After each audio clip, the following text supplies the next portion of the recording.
De nuevo juntos, de nuevo preparados, de nuevo aprendiendo. Yo soy el primero en que me alimento de estas palabras que el Señor nos está enseñando. Si os recordáis, teníamos como base una pregunta, una cuestión que algunas personas habían hecho, basándonos en Mateo, en capítulo 5, cuando el Señor nos dice que no ha venido a abolir la ley y que toda se cumplirá cabalmente, sin faltar nada, ni una coma, ni una tilde. Y dijimos y hablamos, si os acordáis, de que Cristo era precisamente el exponente máximo de la ley en su cumplimiento, para beneficio nuestro, para nuestra salvación. De hecho, una vez hablado de Cristo como profeta, el profetismo, fijaos que en el Antiguo, que en el Nuevo Testamento también, las personas que se consideran profetas, en el sentido de que hablan la palabra de Dios, que hablan y manifiestan la voluntad de Dios, basándose en las Escrituras, evidentemente, no fuera de ella, sigue vigente y tiene una función extraordinaria. Hoy quisiera seguir adelante, bajo un epígrafe que continúa lo que dijimos la semana pasada. Dijimos Jesús, profeta, sacerdote y rey.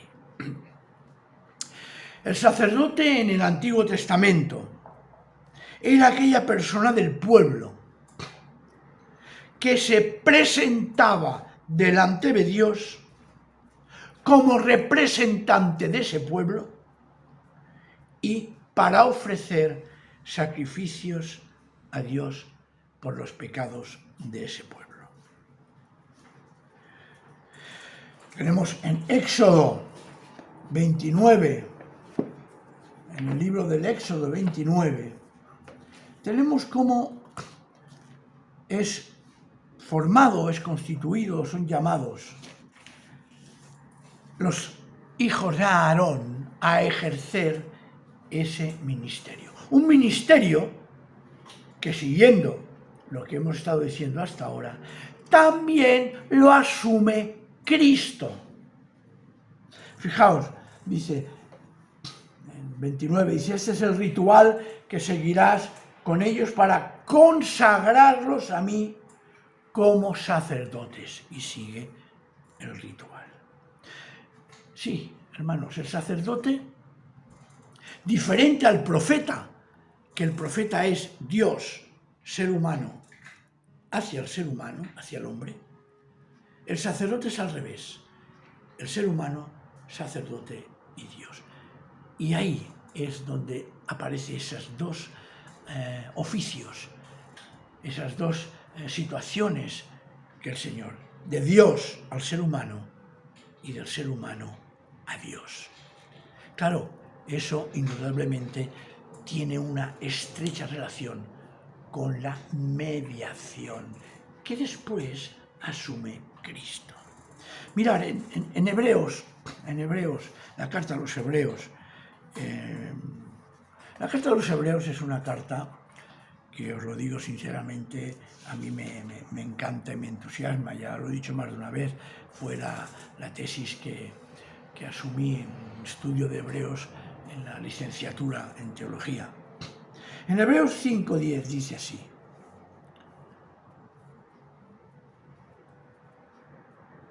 Cristo, Jesús, ha sido proclamado por Dios sumo sacerdote según el rango, o como traducen otras versiones, según el orden de Melquisedec. En 6:20 del mismo Hebreos dice, en 19, vamos a leer el 19, dice, una esperanza que es para nuestra vida como un ancla firme y segura. Estamos hablando de Cristo, que penetra hasta lo más interior del santuario. Fijaos, el sacerdocio de Cristo, a donde abriéndonos camino ya ha entrado Jesús, constituido sumo sacerdote para siempre, según el rango de Melquisedec. Y en 9:14 también hay otra referencia. Y esta referencia ya es más amplia. Fijaos cómo vamos caminando poco a poco. Dice, en 9:14, por cuanto más eficaz será la sangre de Cristo, que bajo la acción del Espíritu Santo se ha ofrecido a Dios como víctima sin mancha. ¿Cuánto más será capaz de limpiar nuestra conciencia de las acciones que causan la muerte para que podamos dar culto al Dios viviente? Si bajo el pacto de la ley era necesaria la presencia de un sacerdote para ofrecer sacrificios a Dios por nuestro pecado, en el Nuevo Testamento Cristo asume el sacrificio definitivo. Y lo dice también en Hebreos, en el capítulo 9, versículo 11. Dice, pero Cristo se ha presentado como sumo sacerdote de los bienes definitivos, y siendo suyo un santuario mayor y más valioso, el del cielo, no fabricado por manos humanas, y por lo tanto no perteneciente al mundo creado, entró Cristo una vez por todas en el lugar santísimo, no con sangre de machos cabríos o de toros, sino con su propia sangre, rescatándonos así para siempre. Los sacerdotes en el Antiguo Testamento tenían una serie de prescripciones que, según los pecados, tenían que ofrecer animales, corderos, etcétera, sin mancha, para que Dios, en su misericordia, los aceptase y perdonase los pecados del pueblo.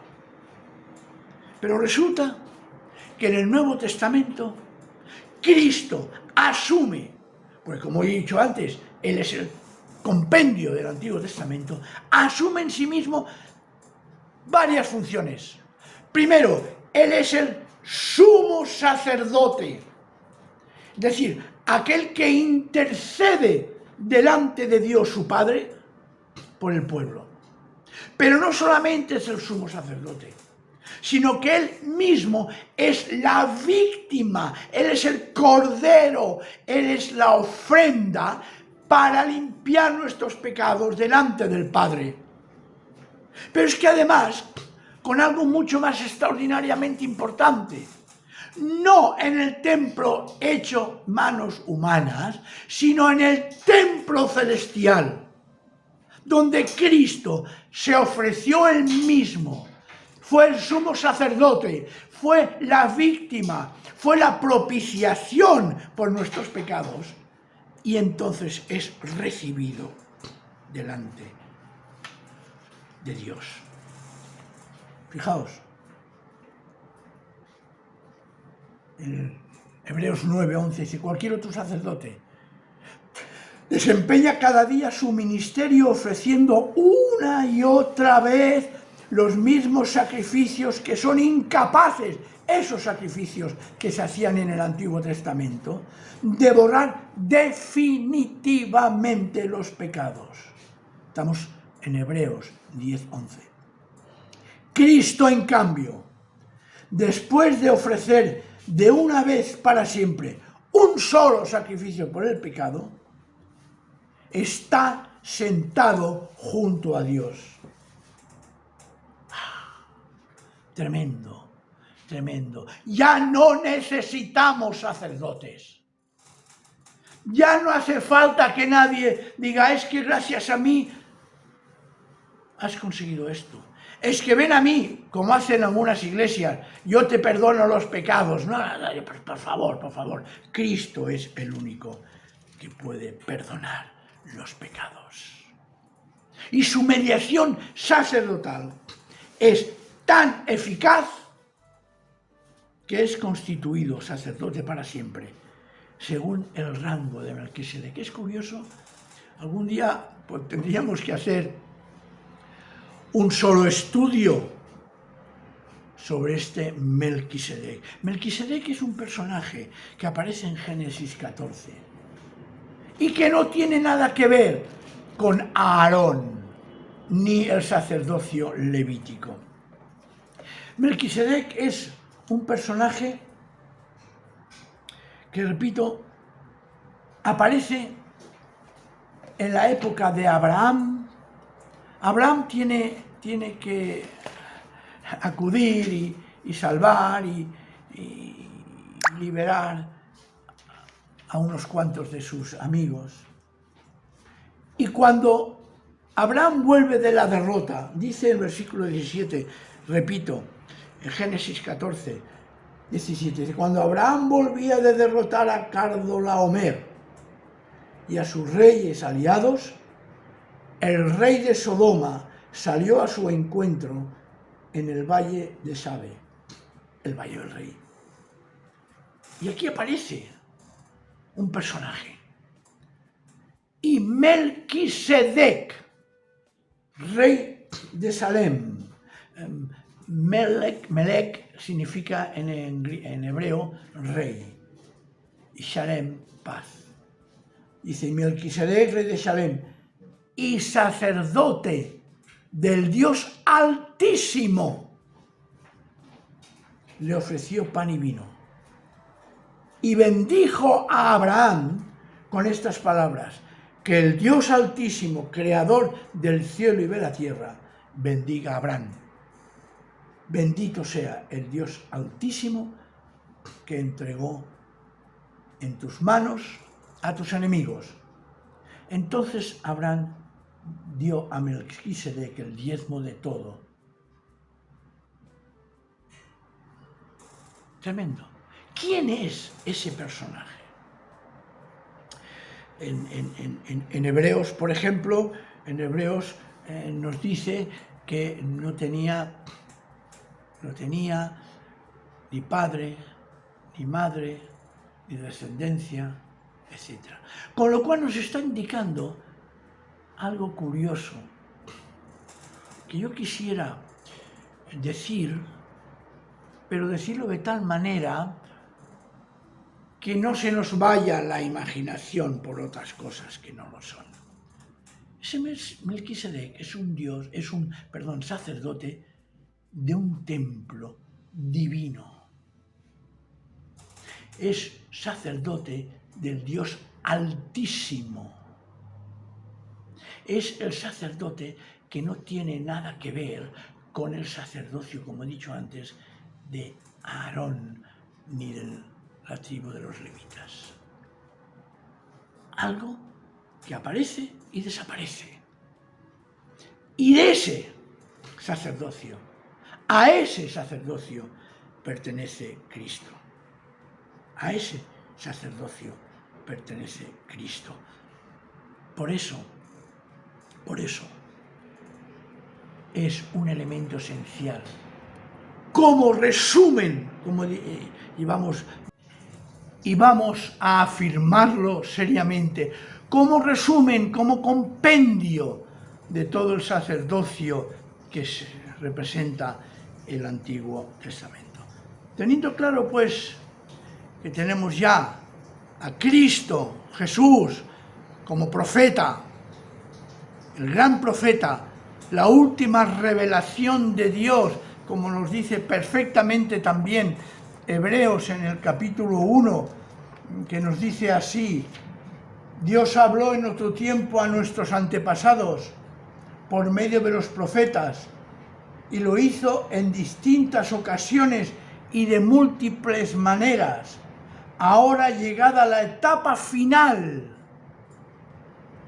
nos ha hablado por medio del Hijo, a quien constituyó heredero de todas las cosas y por quien creó, a causa de él, sentado en él, creó el universo. Y aquí encontramos ya una entrada preciosa al tercer aspecto del ministerio mediador y que asume el Antiguo Testamento. Cristo como Rey. Aquí lo dice por medio del Hijo, a quien constituyó heredero de todas las cosas. Esto es extraordinario. Cristo, humanamente, es el hijo y descendiente del rey David. María era, todos los indicios lo indican, descendiente de Leví, de una tribu sacerdotal, mientras que José era descendiente de David. Por lo tanto, tenemos ya a Jesús. No voy a entrar en que si José era el padre físico o no de Jesús. Mirar, sinceramente, yo nunca acoto, nunca pongo paredes a la acción del Espíritu Santo, porque en las Escrituras, y hay que reconocerlo si somos sinceros, el Espíritu Santo, Dios, siempre utiliza medios naturales, medios humanos para realizar su voluntad. Esto es una evidencia. No vamos a meternos en este tema, que ahora no es ni mucho menos la ocasión ni la oportunidad. El hecho es que Cristo como profeta, Cristo como sacerdote, aparece también asumiendo lo del Antiguo Testamento como hijo de David. Por lo tanto, heredero al trono de Israel. Y esto es así. Los mismos evangelios nos afirman: tú eres el hijo de David. Nos lo dice en diferentes ocasiones, ¿no? Incluso hay un texto, dice, Jesús mismo lo afirma en Mateo 27:11, dice: Jesús compareció ante el gobernador, el cual le preguntó: ¿eres tú el rey de los judíos? Jesús le contestó: tú lo dices. Y ya no habló nada más, a pesar de que los sacerdotes y los ancianos no dejaban de acusarlo. En otro lugar también Jesús discute por qué ha de ser el rey de los judíos. Mirad, Jesús es rey, pero no en el sentido que a veces nosotros tenemos en cuanto a sentido político. Estamos hablando del señorío, estamos hablando de la soberanía. Es soberano por cuanto su obra ha sido reconocida, ha sido presentada y ha sido aceptada ante el Padre, y por ese motivo lo eleva a Señor, a Rey, a soberano de todas las cosas. Es curioso porque hay un pasaje que dice que Él está esperando que el Padre le someta a Él todas las cosas, y que el Padre no se someterá, evidentemente, porque Él es el que somete todo a Cristo. En la carta a los Filipenses también hay afirmaciones. Podríamos encontrar muchísimas que iríamos entreteniéndonos, ¿no? Pero en Filipenses capítulo 2, que por cierto no es un texto para afirmar la divinidad de Cristo, esto sería realmente sacar de contexto, porque aquí Pablo lo que nos está enseñando no es algo doctrinal, sino que nos está enseñando una actitud que tuvo Cristo con relación a su filiación divina. A su filiación. Y de alguna manera nos puede recordar aquello que hablamos sobre el antiguo, el primer Adán y el segundo Adán. Dice así: comportaos como lo hizo Cristo Jesús, en el capítulo 2, versículo 5 de Filipenses. El cual, siendo de condición divina, hay quien traduciendo de naturaleza divina. Eso trae confusión. Eso trae confusión. Ya lo he dicho y lo vuelvo a afirmar y permitirme que lo diga. Cristo Jesús es Dios por relación con el Padre. Esa es la esencia de su divinidad. Él tiene una relación especial de filiación con el Padre. Y eso le hace que participe, que tenga relación con esa condición divina que él posee. Dice: el cual, siendo de condición divina, no quiso hacer de ellos tentación. No se chuleó, no quiso vanagloriarse, sino que se despojó de su grandeza y asumió la condición de siervo. Y se hizo semejante a los humanos. Claro, él podía haber recibido. ¿Qué hace el tentador? ¿Qué hace el tentador precisamente en el desierto? Si eres hijo de Dios, te voy a dar esto. Si eres hijo de Dios, ahí, ese gusanillo que todos nosotros tenemos y que a veces nos traiciona. Pero en Jesús no. Dice: y asumida la condición humana, es decir, asumida que es ser humano, aún así se rebajó a sí mismo, genosis, hasta morir por obediencia y morir en una cruz.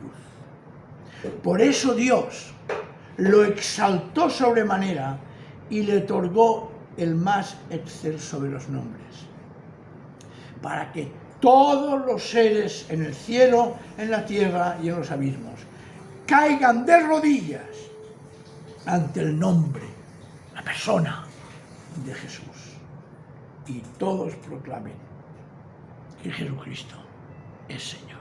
Y aquí es donde aparece y se resumen y se confirma que Cristo es Rey.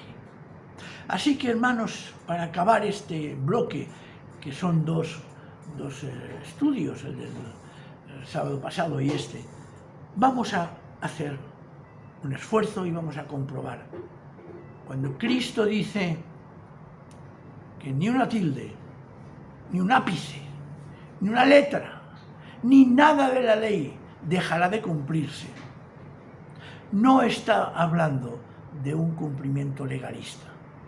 Está hablando de que todas las profecías, todos los antitipos, todo lo que hay en el Antiguo Testamento se va a cumplir y se cumple. Que no habrá nada que quede en vacío ni colgado. Y que ese cumplimiento lo asume Él en su persona como Hijo de Dios y asume su función, su oficio de profeta, sacerdote y rey. Y teniendo esto presente, teniendo esto clarísimo, vamos después, el próximo estudio, a abordar ya el capítulo 8 de Romanos, porque he creído y creo necesario tener esto bien claro, tener esto meridianamente conocido y interiorizado en nuestro corazón. Así que Dios, autor y consumador de la acción salvadora, realiza en Cristo todos sus planes y todo aquello que Él tenía proyectado. Y acabamos hoy teniendo eso presente, sobre todo recordando aquella expresión que tanto nos gusta y que en el fondo resumen el tema en 1 Timoteo, primera de Timoteo, dice lo siguiente: Cristo Jesús es el único mediador entre Dios y los hombres. Y sigue en otro pasaje, dice así: porque uno solo es Dios, 1:5,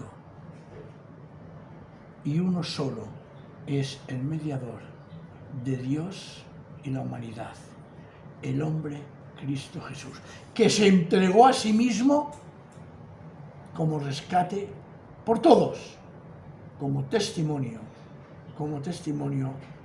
que se ha dado en el tiempo prefijado. Que el Señor nos bendiga, que el Señor quiera que sigamos adelante en estos preciosos para mí y edificantes estudios. Amén. Un soldado a casa hoy regresó y un niño enfermo se curó, y hoy ya no hay más sombras que te cubran. Un desamparado se salvó por causa de una buena acción, y hoy nada